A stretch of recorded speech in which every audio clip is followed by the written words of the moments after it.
आप एक successful YouTuber हैं, आप एक सक्सेसफुल कोरा राइटर हैं, आपने इतनी सारी 9 बुक्स लिखी है, 9 books is not a joke. आपने 9 किताबें लिखी है, आप आईआरएस ऑफिसर थे, मतलब आपने हर ऊँचाई टच की है, तो आपके चैलेंजेस क्या थे? कौन-सी वो जर्नी है आपकी, जिसमें आपको लगा कि हाँ, ये समय समय मुश्किल है या ये काम टफ था? देखिए, ये सब देखने का नज़रिया है और अगर आप एक नज़रिए से देखें तो मैं बहुत सक्सेसफुल हूँ, लेकिन दूसरे नज़रिए से देखें तो शायद मैं उतना सक्सेसफुल नहीं हूँ। अब जैसे मैंने जब 12th के बाद में आईआईटी का एग्ज़ाम दिया, तो डेफ़िनेटली मैं चाहता था कि किसी टॉप आईआईटी में जाएँ और वहाँ पे एक टॉप ब्रांच जैसे कंप्यूटर साइंस लें या इलेक्ट्रॉनिक्स लें। लेकिन अल्टीमेटली मेरा जो सिलेक्शन हुआ, मेरी रैंक पीछे थी और मैं जो है वो आईआईटी बीएचयू में गया और वहाँ पे मुझे मैकेनिकल इंजीनियरिंग मिली। तो वो भी उस समय आईआईटी नहीं हुआ करता था, आईआईटी बीएचयू था, एग्ज़ाम सेम ही था, मगर अल्टीमेटली वो आईआईटी का स्टेटस नहीं था, जो कि बाद में उसको ग्रांट हुआ।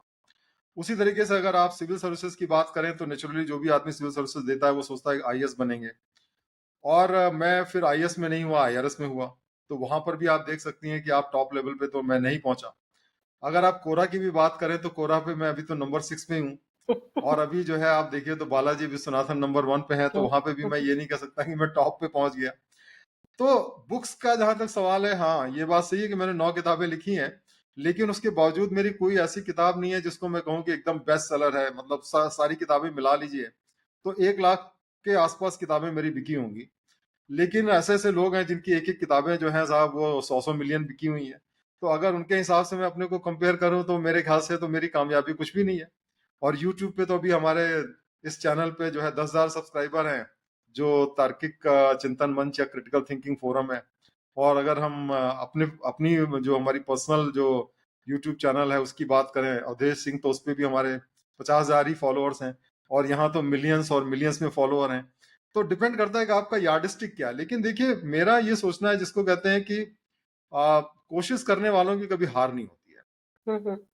तो अगर आप मान लीजिए 100 में 100 नंबर नहीं भी पाते हैं और 100 में अगर 90 नंबर भी पा गए, 80 नंबर भी पा गए, तो आप कम से कम उस आदमी से तो बेटर जिसने कभी ट्राई नहीं किया, क्योंकि उसको तो 100 में 0 ही नंबर मिलने थे। तो इस तरीके से मैं इसको हमेशा एक पॉजिटिव तरीके से देखता हूँ और मैं ये समझता हूँ कि अगर आप कोशिश करते हैं तो कहीं ना कहीं तो आप पहुंचेंगे।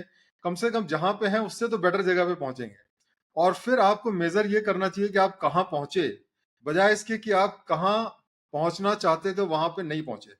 और वो जर्नी चालू है, वो जर्नी अभी भी है कि मैं अपने फील्ड में बेस्ट करूं, ऐसी कोई किताब लिखूं जो कि टेक्स्ट बुक्स में पढ़ाई जाए और जो वर्ल्ड में टॉप सेलर बने।